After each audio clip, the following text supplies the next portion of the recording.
ಮಧ್ಯಾಹ್ನ 1:15ಗೆ ಮುಕ್ತಾಯವಾಯಿತು. 4 ಗಂಟೆಗೆ ವಿಚಾರಣೆಯನ್ನು ಮುಂದೂಡಿಕೆಯನ್ನು ಮಾಡಿದಂಥ ಜಾಮೀನು ಅರ್ಜಿ ವಿಚಾರಣೆ ಈಗ ಮತ್ತೆ ಆರಂಭವಾಗಿದೆ ಕೋರ್ಟ್ನಲ್ಲಿ ಅನ್ನುವಂಥ ವರದಿ ಬರ್ತಾ ಇದೆ. ದರ್ಶನ್ ಆ್ಯಂಡ್ ಗ್ಯಾಂಗ್ ಬೇಲ್ ಅರ್ಜಿ ವಿಚಾರಣೆ ಈಗ ಪುನರಾರಂಭವಾಗಿದೆ.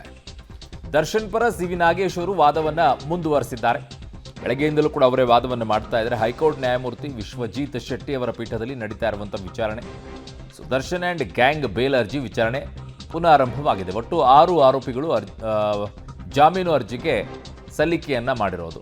ಈಗ ಸದ್ಯಕ್ಕೆ ದರ್ಶನ್ ಪರ ವಕೀಲರು 2ನೇ ಆರೋಪಿಯಾಗಿರುವಂಥ ದರ್ಶನ್ ಪರ ವಕೀಲರಾಗಿರುವಂಥ ಸಿ.ವಿ. ನಾಗೇಶ್ ಅವರು ವಾದ ಮಂಡಿಸ್ತಾ ಇದ್ದಾರೆ. ದರ್ಶನ್ ಅವರು ಈಗಾಗಲೇ ಮೆಡಿಕಲ್ ಬೇಲ್ನಲ್ಲಿ ಆಚೆ ಇದ್ದಾರೆ, ಬಟ್ ಅವರಿಗೆ ರೆಗ್ಯುಲರ್ ಬೇಲ್ ಬೇಕಾಗಿದೆ.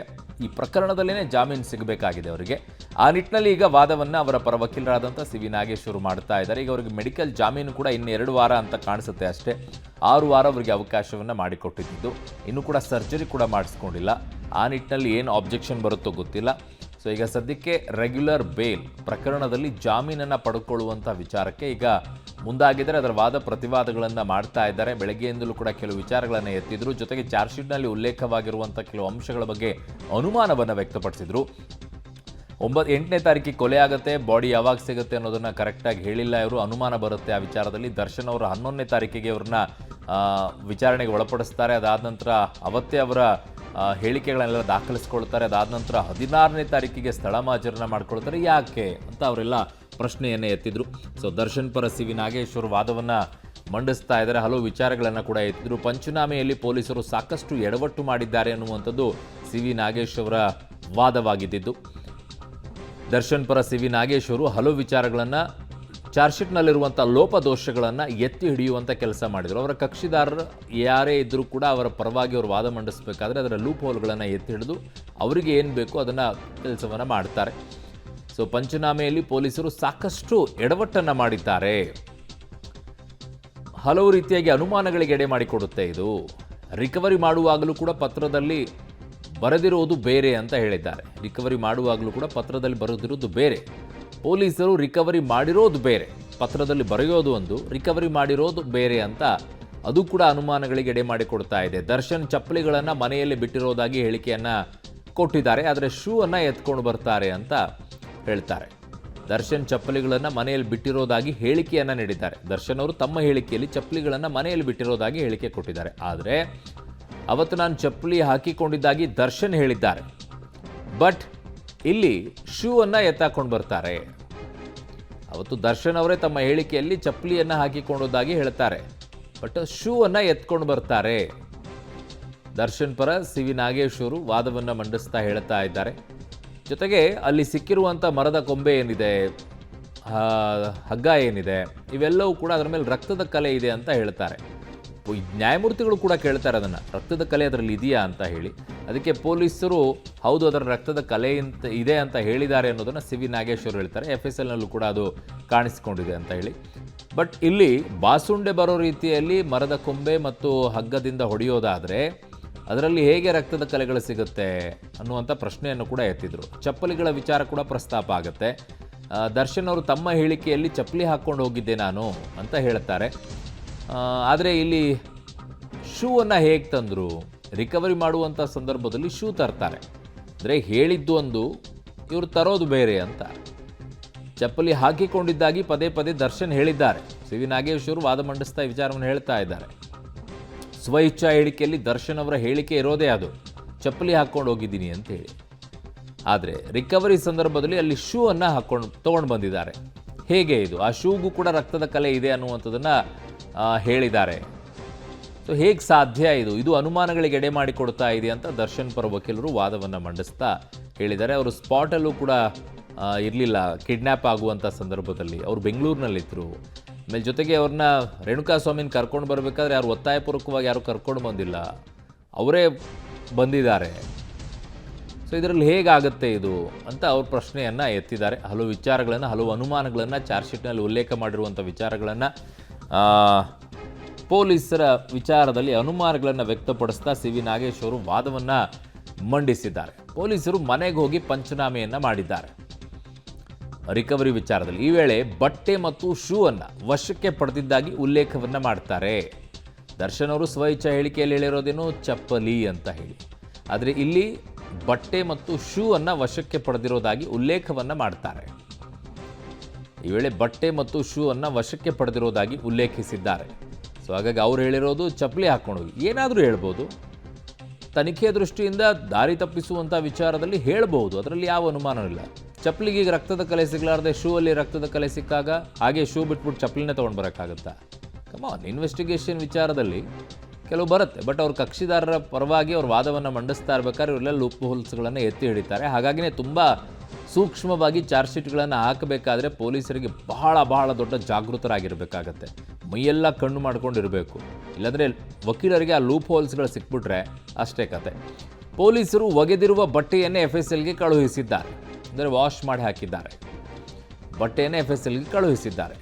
ಚಪ್ಪಲಿ ಹಾಕಿಕೊಂಡಿದ್ದಾಗಿ ಪದೇ ದರ್ಶನ್ ಹೇಳ್ತಾರೆ. ಇವ್ರು ನೋಡಿದರೆ ಅವ್ರ ಮನೆಗೆ ಹೋಗ್ಬಿಟ್ಟು ಪಂಚನಾಮೆ ಮಾಡ್ತಾರೆ. ಅಲ್ಲಿ ಬಟ್ಟೆಯನ್ನು ತೊಗೊಂಡು ಬರ್ತಾರೆ, ಶೂ ಅನ್ನು ಎತ್ಕೊಂಡು ಬರ್ತಾರೆ. ದರ್ಶನ್ ಹೇಳಿರೋದು ಚಪ್ಪಲಿ, ಅವ್ರು ಎತ್ಕೊಂಡು ಬಂದಿರೋದು ಶೂ. ಪೊಲೀಸರು ಮನೆಗೆ ಹೋಗಿ ಪಂಚನಾಮೆ ಮಾಡಿದಾಗ ತೊಗೊಂಡು ಬಂದಿರೋದು ಏನು ಅನ್ನುವಂಥ ಉಲ್ಲೇಖ ಆಗುತ್ತೆ. ಚಪ್ಪಲಿ ಅಂತ ಹೇಳಿದ್ದ ಪೊಲೀಸರು ಶೂಗಳನ್ನು ವಶಕ್ಕೆ ಪಡೆದಿದ್ದಾರೆ ಅಂತ, ಅದು ತಪ್ಪಲ್ವಾ? ಅದು ಲೂಪ್ ಹೋಲ್ ಅಲ್ವಾ ಅಂತ. ಚಪ್ಪಲಿ ಅಂತ ಹೇಳಿದ್ದ ಪೊಲೀಸರು ಶೂಗಳನ್ನು ವಶಕ್ಕೆ ಪಡೆದಿದ್ದಾರೆ. ಸೊ ಇದು ಅನುಮಾನಕ್ಕೆ ಎಡೆ ಮಾಡಿಕೊಡುತ್ತೆ ಅಂತ ಅವ್ರು ಹೇಳೋದು. ಚಪ್ಪಲಿ ಅಂತ ಹೇಳಿದ್ದ ಪೊಲೀಸರು ಶೂಗಳನ್ನು ವಶಕ್ಕೆ ಪಡೆದಿದ್ದಾರೆ. ಚಪ್ಪಲಿ ಅಂತ ದರ್ಶನ್ ಹೇಳ್ತಾರೆ, ಆದರೆ ಇಲ್ಲಿ ಪೊಲೀಸರು ಶೂ ಅನ್ನು ಇಟ್ಕೊಂಡು ಬರ್ತಾರೆ. ಸಿ.ವಿ. ನಾಗೇಶ್ ಅವರು ವಾದ ಮಂಡಿಸ್ತಾ ಈ ಆರ್ಗ್ಯುಮೆಂಟನ್ನು ಹೇಳ್ತಾ ನ್ಯಾಯಾಧೀಶರಿಗೆ ಕನ್ವಿನ್ಸ್ ಮಾಡ್ತಾ ಇದ್ದಾರೆ. ಮಾನ್ಯ ನ್ಯಾಯಮೂರ್ತಿಗಳೇ, ನೋಡಿ ಈ ಥರ ಲೂಪ್ ಹೋಲ್ ಇದೆ ಇದರಲ್ಲಿ, ಹಾಗಾಗಿ ಇದು ಅನುಮಾನಕ್ಕೆ ಎಡೆ ಮಾಡಿಕೊಡ್ತಾ ಇದೆ. ನನ್ನ ಕಕ್ಷಿದಾರ ಇಲ್ಲಿ ಇರಲೇ ಇಲ್ಲ. ವಿಜಯಲಕ್ಷ್ಮಿ ಅಪಾರ್ಟ್ಮೆಂಟ್ನ ಸೆಕ್ಯೂರಿಟಿ ರೂಮ್ನಲ್ಲಿ ನೀಲಿ ಶೂ ಅನ್ನು ವಶಕ್ಕೆ ಪಡೆದಿದ್ದಾರೆ. ಚಪ್ಪಲಿ ಅಂತ ಹೇಳಿದ್ದ ದರ್ಶನ್ನು ಪೊಲೀಸರು ಶೂಗಳನ್ನು ವಶಕ್ಕೆ ಪಡೆದಿದ್ದಾರೆ ಅನ್ನೋದು. ಜೊತೆಗೆ ಅಪಾರ್ಟ್ಮೆಂಟಿಗೆ ಹೋಗ್ತಾರೆ, ಅಲ್ಲಿ ಪಂಚನಾಮೆಯನ್ನು ಮಾಡ್ತಾರೆ. ವಿಜಯಲಕ್ಷ್ಮಿ ಅವರ ಅಪಾರ್ಟ್ಮೆಂಟ್ನಲ್ಲಿ ಸೆಕ್ಯೂರಿಟಿ ರೂಮ್ನಲ್ಲಿ ನೀಲಿ ಬಣ್ಣದ ಶೂ ಅನ್ನು ವಶಕ್ಕೆ ಪಡ್ಕೊಂಡು ಬಂದಿದ್ದಾರೆ. ಆ ಶೂ ಅನ್ನು ಹಾಕ್ಕೊಂಡು ಹೋಗಿದ್ರು ಅಂತ ಹೇಳಿ. ಸೊ ಚಪ್ಪಲಿ ಹಾಕಿಕೊಂಡಿದ್ದಾಗಿ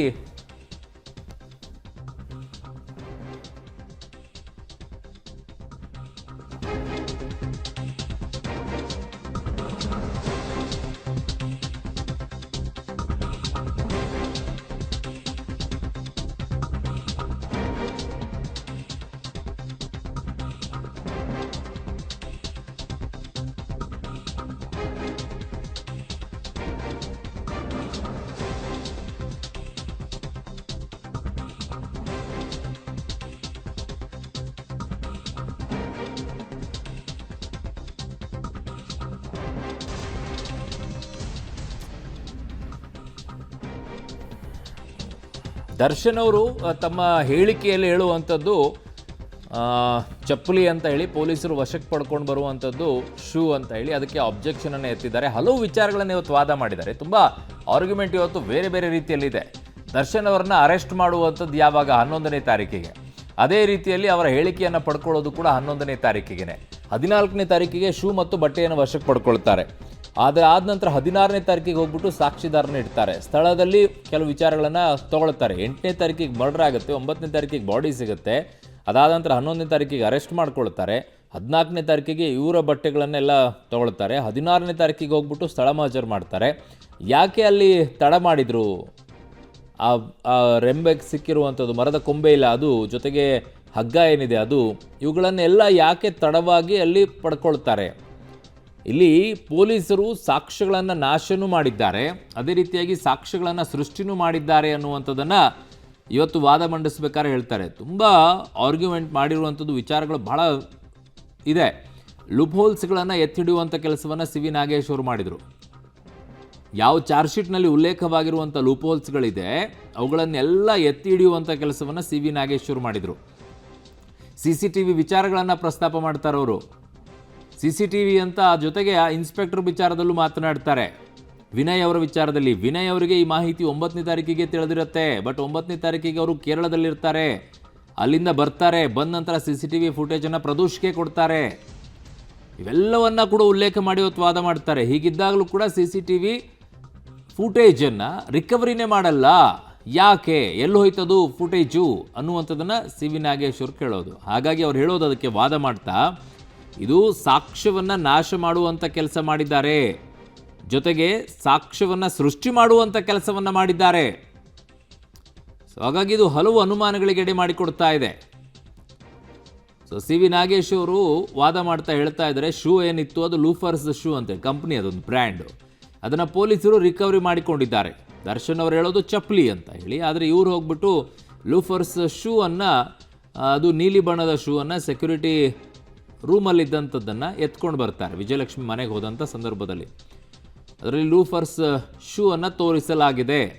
ಸಿ ವಿ ನಾಗೇಶ್ ಅವರು ಹೇಳಿರೋದು ವಾದ ಮಾಡ್ತಾ. ಎಲ್ಲವೂ ಕೂಡ ಬಹಳ ಮುಖ್ಯವಾಗುತ್ತೆ. ಚಪ್ಪಲಿ ಅಂದರೆ ಚಪ್ಪಲಿಯಲ್ಲಿ ಯಾವ ಬ್ರ್ಯಾಂಡು, ಯಾವ ಬ್ರ್ಯಾಂಡಲ್ಲಿ ಯಾವ ಸೈಜು, ಅವ್ರು ಹಾಕ್ಕೊಳ್ತಾ ಇರುವಂಥ ಸೈಜ್ ಏನು, ನ್ಯಾಯಮೂರ್ತಿಗಳು ಕೇಳ್ತಾರೆ. ಅದನ್ನು ದರ್ಶನ್ ಮನೆಯಲ್ಲಿ ವಶಪಡಿಸಿಕೊಳ್ಳಲಾಗಿತ್ತಾ ಅಂತ ನ್ಯಾಯಮೂರ್ತಿಗಳು ಕೇಳ್ತಾರೆ. ಅಂದರೆ ಶೂಸ್ ಏನಿದೆ ಅದನ್ನು ವಿಜಯಲಕ್ಷ್ಮಿ ಮನೆಯಲ್ಲಿ ಕೆಲವು ಶೂಗಳನ್ನು ತೋರಿಸಿದ್ರು. ಮನೇಲಿ ಯಾವುದೋ ಶೂಸ್ಗಳು ಅವ್ರಿಗೇನು ಗೊತ್ತು ಯಾವ್ದು ಹಾಕ್ಕೊಂಡು ಹೋಗಿದ್ರು ಏನಂತೇಳಿ ತೋರಿಸಿದ್ರು. ಅದರಲ್ಲಿ ಲೂಫರ್ಸ್ ಶೂ ಅನ್ನು ತೋರಿಸಲಾಗಿದೆ. ಸಿ ವಿ ನಾಗೇಶ್ ಅವರು ನ್ಯಾಯಮೂರ್ತಿಗಳು ಕೇಳ್ತಾರೆ, ಮನೆಯಲ್ಲಿ ರಿಕವರ್ ಮಾಡಿದ್ರ ಶೂ ಅಂತ ಹೇಳಿ. ಸೊ ಅದನ್ನು ಪೊಲೀಸರು ರಿಕವರಿ ಮಾಡ್ಕೊಂಡಿದ್ದಾರೆ. ಮನೆಗೆ ಹೋದಂಥ ಸಂದರ್ಭದಲ್ಲಿ ಶೂಸ್ಗಳನ್ನೆಲ್ಲ ತೋರಿಸಿದ್ದಾರೆ. ಅದರಲ್ಲಿ ಲೂಫರ್ಸ್ ಶೂ ಅನ್ನು ಇಟ್ಕೊಂಡು ಬರ್ತಾರೆ ಅಂತ ಹೇಳಿ ಮನೆಯಲ್ಲೇ ಫ್ಲ್ಯಾಟಲ್ಲಿ ಅಪಾರ್ಟ್ಮೆಂಟ್ನಲ್ಲಿ ಅದನ್ನು ವಶಪಡಿಸಿಕೊಳ್ಳಲಾಗಿತ್ತು ಪಂಚನಾಮೆಯನ್ನು ಮಾಡಬೇಕಾದ್ರೆ. ಸಿ ವಿ ನಾಗೇಶ್ ಅವರು ಇಲ್ಲ, ವಿಜಯಲಕ್ಷ್ಮಿ ಅವರ ಅಪಾರ್ಟ್ಮೆಂಟ್ನಲ್ಲಿ ವಶಪಡಿಸಿಕೊಳ್ಳಲಾಗಿತ್ತು, ಅದು ಕೂಡ ಅವ್ರ ಮನೆಯೇ ಅಲ್ವಾ, ದರ್ಶನ್ ಅವ್ರ ಮನೆಯೇ, ಹೆಂಡತಿ ಅಲ್ವಾ ಅವರು, ಅದನ್ನೇ FSLಗೆ ಕಳುಹಿಸಲಾಗಿತ್ತು. ವಿಜಯಲಕ್ಷ್ಮಿ ಮನೆಯಲ್ಲಿ ಕೆಲವು ಶೂಗಳನ್ನು ತೋರಿಸ್ತಾರೆ, ಅದರಲ್ಲಿ ಆ ಶೂ ಎತ್ಕೊಂಡು ಹೋಗ್ತಾರೆ, ಅದನ್ನು FSLಗೆ ಕಳುಹಿಸಿ ಕೊಡ್ತಾರೆ. ಸೊ ಅಲ್ಲಿ ಯಾಕೆ ಆ ಶೂ ಬಗ್ಗೆ ಕನ್ಫರ್ಮೇಷನ್ ಪೊಲೀಸರಿಗೆ ಸಿಗುತ್ತೆ? ಚಪ್ಪಲಿ ಹಾಕ್ಕೊಂಡಿರೋದಾದರೆ ಅವರು ನೇರವಾಗಿ ಒಂದು ಪಬ್ಬಲ್ಲಿ ಇರ್ತಾರೆ, ಆ ಪಬ್ಬಿಂದ ಎದ್ದು ಹೋಗ್ಬೇಕಾದ್ರೆ ಶೂ ಹಾಕ್ಕೊಂಡಿದ್ದಾರೋ ಚಪ್ಪಲಿ ಹಾಕ್ಕೊಂಡಿದ್ದಾರೋ ಎಲ್ಲೂ ಕೂಡ CCTVಯಲ್ಲಿ ಸಿಗುತ್ತೆ ಅಲ್ವಾ, ಗೊತ್ತಾಗೇ ಬಿಡುತ್ತೆ. ಅವ್ರು ಚಪ್ಪಲಿ ಹಾಕ್ಕೊಂಡಿದ್ದಾರೋ, ಸುಳ್ಳು ಹೇಳ್ತಾ ಇದ್ದಾರೋ ದರ್ಶನ್ ಅವರು, ಇಲ್ಲ ಪೊಲೀಸರು ಸುಳ್ಳು ಹೇಳ್ತಾ ಇದ್ದಾರೋ ಅನ್ನೋದು ಗೊತ್ತಾಗುತ್ತೆ ಅಲ್ಲ. ಕಾರಣ ಅಲ್ಲಿರೋದೇನು ಚಾರ್ಜ್ ಶೀಟ್ನಲ್ಲಿ, ಅವರು ಆ ಪಬ್ಬಿಂದ ನೇರವಾಗಿ ಎದ್ದು ಶೆಡ್ಡಿಗೆ ಹೋಗ್ತಾರೆ. ಪಬ್ಬಲ್ಲಿ ನಿಮಗೆ ಕ್ಲಿಯರ್ ಆಗಿ ಗೊತ್ತಾಗುತ್ತೆ ಚಪ್ಪಲಿ ಹಾಕ್ಕೊಂಡಿದ್ದಾರೋ ಶೂ ಹಾಕ್ಕೊಂಡಿದ್ದಾರೋ ಅಂತೇಳಿ. ಅಷ್ಟು ಗೊತ್ತಾಗಲ್ಲ CCTVಯಲ್ಲಿ, ಗೊತ್ತಾಗುತ್ತೆ. ಅದನ್ನು ಸ್ಪಷ್ಟವಾಗಿ ಉಲ್ಲೇಖವಾಗುತ್ತೆ. ಶೂಗಳ ಪೈಕಿ ಒಂದರಲ್ಲಿ ರಕ್ತದ ಕಲೆ ಸಿಕ್ಕಿದೆ ನೋಡಿ, ಶೂಗಳಲ್ಲಿ ಒಂದರ ಪೈಕಿಯಲ್ಲಿ ಸಿಕ್ಕಿದೆ. ರೇಣುಕಾಸ್ವಾಮಿ ರಕ್ತದ ಕಲೆ ಅಂತ ಹೇಳ್ತಾ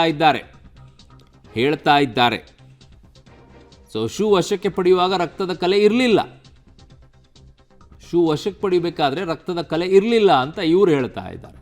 ವಿಜಯಲಕ್ಷ್ಮಿ ಮನೆಯಲ್ಲಿ ಕೆಲವು ಶೂಗಳನ್ನು ತೋರಿಸ್ತಾರೆ, ಅದರಲ್ಲಿ ಒಂದು ಶೂ ಅನ್ನು ಎತ್ಕೊಳ್ತಾರೆ. ಬಟ್ ಶೂ ಅನ್ನು ಪಡ್ಕೊಳ್ಬೇಕಾದ್ರೆ ಅದರ ರಕ್ತದ ಕಲೆ ಇರಲಿಲ್ಲ. ಅದಾದ ನಂತರ ಪೊಲೀಸರು ಹೇಳ್ತಾ ಇದ್ದಾರೆ ಅದರಲ್ಲಿ ರಕ್ತದ ಕಲೆ ಇದೆ ಅಂತ ಹೇಳಿ. ಅದನ್ನು ರೇಣುಕಾಸ್ವಾಮಿಯ ರಕ್ತದ ಕಲೆ ಅಂತಲೇ ಪೊಲೀಸರು ಹೇಳ್ತಾ ಇದ್ದಾರೆ. ಬಟ್ ಮನೆಯಲ್ಲಿ ರಕ್ತದ ಕಲೆ ಇತ್ತೋ ಇಲ್ಲೋ ಅನ್ನೋದು ಹೆಂಗೆ ಗೊತ್ತಾಯ್ತು ನಿಮಗೆ? FSLಗೆ ಕಳುಹಿಸಿದ ನಂತರ ಗೊತ್ತಾಗಿರೋದಲ್ವಾ. ಬಟ್ಟೆಗೂ ಕೂಡ ರಕ್ತದ ಕಲೆ ಅಂಟ್ಕೊಂಡಿದೆಯಾ ಇಲ್ವಾ ಅನ್ನೋದು ಹೆಂಗೆ ಗೊತ್ತಾಗುತ್ತೆ? ಅದನ್ನು FSLಗೆ ಕಳುಹಿಸಿದಾಗೆ ಗೊತ್ತಾಗುತ್ತೆ. ನ್ಯಾಯಮೂರ್ತಿಗಳು ಅದನ್ನು ಕೇಳ್ತಾರೆ, ಮನೆಯಲ್ಲೇ ವಶಪಡಿಸಿಕೊಳ್ಳಾಗಿತ್ತ ಶೂ ಅಂತ ಹೇಳಿ. ಅದಕ್ಕೆ ಹೇಳ್ತಾರೆ ಸಿ ವಿ ನಾಗೇಶ್ ಅವರು, ಇಲ್ಲ ವಿಜಯಲಕ್ಷ್ಮಿ ಅವರ ಅಪಾರ್ಟ್ಮೆಂಟ್ನಲ್ಲಿ ವಶಪಡಿಸಿಕೊಳ್ಳಲಾಗಿತ್ತು ಅಂತ ಹೇಳಿ. ವಿಜಯಲಕ್ಷ್ಮಿ ಯಾರು? ದರ್ಶನ್ ಅವರ ಪತ್ನಿನೇ, ಅವ್ರ ಮನೆಯೇ ಅಲ್ವಾ ಅದು. ಅದನ್ನೇ FSLಗೆ ಕಳುಹಿಸಲಾಗಿತ್ತು ಅಂತ ಸಿ ವಿ ನಾಗೇಶ್ ಅವರು ಆರ್ಗ್ಯುಮೆಂಟನ್ನು ಮಾಡ್ತಾ ಇದ್ದಾರೆ. ಅವರ ಕಕ್ಷಿದಾರರ ಪರವಾಗಿ ಸಿ ವಿ ನಾಗೇಶ್ ಅವರು, ಶೂಗಳ ಪೈಕಿ ಒಂದರಲ್ಲಿ ರಕ್ತದ ಕಲೆ ಸಿಕ್ಕಿದೆ. ರೇಣುಕಾಸ್ವಾಮಿ ರಕ್ತದ ಕಲೆಯನ್ನು FSLಗೆ ಕಳುಹಿಸಲಾಗಿತ್ತು. ರೇಣುಕಾಸ್ವಾಮಿಯ ರಕ್ತದ ಕಲೆಯನ್ನು, ಇದೇ ಮಾದರಿಯನ್ನು ದುರ್ಬಳಕೆ ಮಾಡಿಕೊಂಡಿರುವ ಅನುಮಾನ ಇದೆ ಅಂತ ಸಿ ವಿ ನಾಗೇಶ್ ಅವರು ಹೇಳ್ತಾ ಇದ್ದಾರೆ. ಇದೇ ಮಾದರಿಯನ್ನು ದುರ್ಬಳಕೆ ಮಾಡಿಕೊಂಡಿರುವಂಥದ್ದು ಅಂದರೆ ರೇಣುಕಾಸ್ವಾಮಿ ರಕ್ತದ ಕಲೆಯನ್ನೇನು ತೊಗೊಂಡೋಗಿದ್ರು, ಆ ರಕ್ತದ ಕಲೆಯನ್ನು, ಆ ರಕ್ತದ ಮಾದರಿಯನ್ನು ಇದಕ್ಕೆ ಬಳಕೆ ಮಾಡ್ಕೊಂಡಿದ್ದಾರೆ, ಅನುಮಾನ ಇದೆ ಅಂತ ಹೇಳ್ತಾರೆ. ಬಟ್ಟೆಗಳನ್ನು ವಾಶ್ ಮಾಡಲಾಗಿತ್ತು ಅಂತ ಮನೆ ಕೆಲಸದಾಕೆ ಹೇಳಿಕೆ ಕೊಟ್ಟಿದ್ದಾರೆ. ಬಟ್ಟೆಗಳನ್ನು ವಾಶ್ ಮಾಡಲಾಗಿತ್ತು ಅನ್ನೋದನ್ನು ಮನೆ ಕೆಲಸದಾಕೆ ಹೇಳಿಕೆ ಕೊಟ್ಟಿದ್ದಾರೆ. ಸೊ ಇದು ಹಿಂದೆಯೂ ಕೂಡ ಅವರ ಆರ್ಗ್ಯುಮೆಂಟಲ್ಲಿ ಬಂದಿದೆ. ಹಿಂದೆ ವಾದ ಮಾಡುವಂಥ ಸಂದರ್ಭದಲ್ಲಿ ಬಟ್ಟೆ ವಾಶ್ ಮಾಡುವಾಗ ರಕ್ತದ ಕಲೆಗಳು ಇರಲಿಲ್ಲ ಅಂತ ಮನೆ ಕೆಲಸದಾಕೆ ಹೇಳಿದ್ದಾರೆ. ರೇಣುಕಾಸ್ವಾಮಿ ರಕ್ತದ ಕಲೆಯನ್ನು FSLಗೆ ಕಳುಹಿಸಲಾಗಿತ್ತು. ಬಟ್ ಅದರಲ್ಲಿ ರಕ್ತದ ಕಲೆಗಳು ವಾಶ್ ಮಾಡುವಂಥ ಸಂದರ್ಭದಲ್ಲಿ ಮನೆ ಕೆಲಸದಾಕೆಗೆ ಇರಲಿಲ್ಲ, ಆ ಸಂದರ್ಭದಲ್ಲಿ ಇರಲಿಲ್ಲ ಅಂತ ಅವಳು ಹೇಳಿಕೆ ಕೊಟ್ಟಿದ್ದಾಳೆ.